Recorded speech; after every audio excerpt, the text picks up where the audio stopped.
Shalom and good day all, this is Tehillim29 back again for some DC reviews, and in these DC reviews I'll be covering Bleeding Hearts issue 3, followed by Firestorm issue 1. I'll now get the first one ready, to which I'll be reviewing. So first things first, does this cover in any way, shape or form connect to something that's inside with the story? It certainly does, to which I give it a 7 out of 10.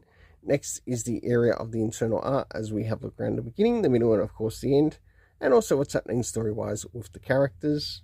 So as the story begins, we are following the character of Rabbit and whatever the name of the zombie is in this story.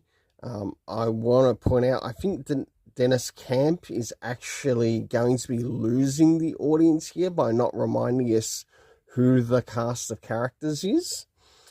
And he might even lose me on the run as well if he does not remind myself who the cast of characters are. So as we have a look around the beginning, we get to see Rabbit and her mother in the story.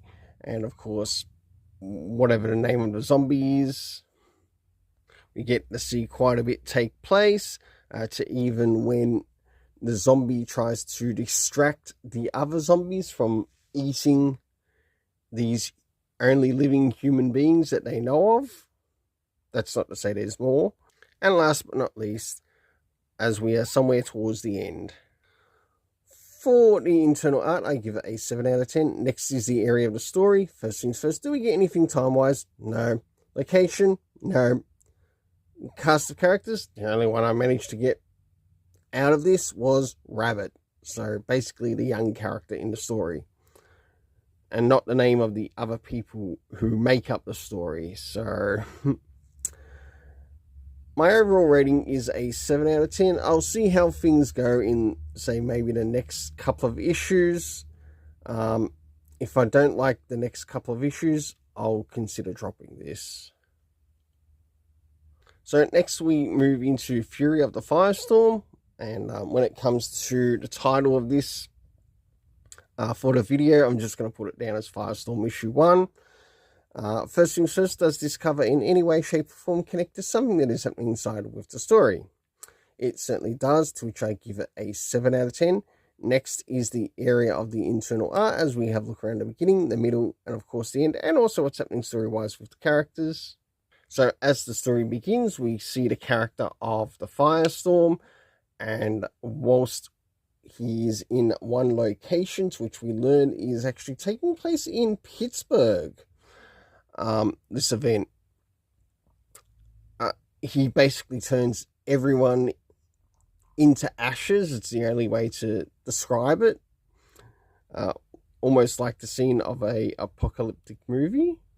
As we start to move towards the middle of the story, we do see the doctor, Dr. Martin, try to communicate with I think it's Reynolds. But we also find out what's happening with that character too. And last but not least, towards the end, for the internal art, I give it a 7 out of 10. Next is the area of the story rating. So first things first, do we get anything time-wise? We certainly do. We get from the day 1 to about day 7. Next we have basically from 4 a.m. to all the way to 9 a.m. to which these events are also taking place hour-wise. Next is the locations, which we have Pittsburgh, we have Bedford, as well as westbound, so in relation to a bit of a flight. We also had the cast of characters of Lorraine. Of course, we had Firestorm himself, with Doc Martin, and also the RR character. My overall rating for this story is a 7 out of 10, and I'm sort of wondering if maybe I should have given it a 7.5, just because of how much information it gave in the story, but I'll stick with 7 for the time being. Until then, let's keep it colourful and have yourself an awesome day.